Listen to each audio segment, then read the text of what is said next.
ہمارے ہاں آج کل مدارس کے اندر اس کی بڑی ضرورت ہے کہ علماء دیوبند کا جو مسلک اعتدال ہے، جو مسلک و مزاج ہے اعتدال والا، جس طرح عقیدے کے اندر ہمارے ہاں اعتدال ہے، جس طرح احکام کے اندر ہمارے ہاں اعتدال ہے اور وہ ضروری ہے، اسی طرح اختلاف کے اندر بھی ہم حدود کی رعایت رکھیں اور اعتدال رکھیں۔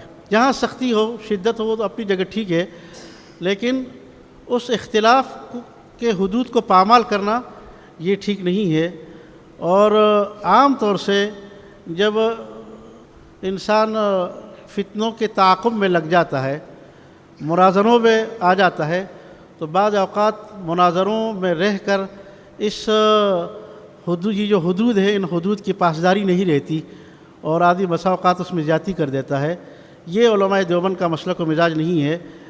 مسلک و مزاج یہی ہے کہ حق بات پھر جہاں پر بھی ہے، چاہے آپ کے موافق کی طرف سے ہو یا مخالف کی طرف سے، اس کی رعایت کی جائے۔ یہ بہت ضروری ہے کہ اس بات کا خیال رکھا جائے۔ علماء دیوبند کا مسلک و مزاج جو ہے وہ مسلک اعتدال ہے۔ کسی کے خلاف پروپیگنڈا ہوتا ہے تو بھرپور کیا جاتا ہے، اس کی تحقیق نہیں کی جاتی کہ صحیح ہے یا غلط ہے۔ مولانا گھومن صاحب دامت برکاتہم، ہمارا ان سے بہت پرانا تعلق ہے، میں جانتا ہوں ان کو، اللہ جل شانہ نے ان کو بڑی صلاحیتیں دی ہے اور اس کام کے اندر یہ لگے ہوئے ہیں۔ اور یہ بات اپنی جگہ حقیقت ہے کہ مسلک و مزاج کے حوالے سے انہوں نے علماء دیوبند کا جو مسلک و مزاج ہے، آج تک اس میں انہوں نے کسی قسم کی بے احتیاطی نہیں کی ہے۔ ہم نے اکابر کے سامنے بھی یہ بات کہی ہے اور اکابر نے بھی ان کے بارے میں یہ باتیں کہی ہے کہ انہوں نے صحیح مسلک و مزاج کو متعارف کروایا ہے، فتنوں کا تعاقب کیا ہے۔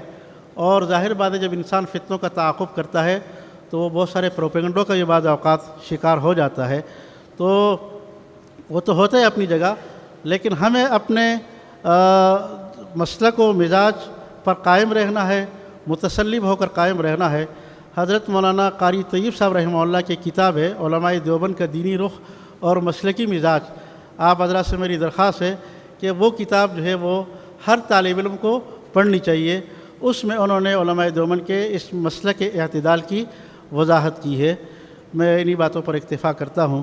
وآخر دعوانا ان الحمدللہ رب العالمین۔ لا إله إلا الله، لا إله إلا الله، لا إله إلا الله، ما لنا رب سوى.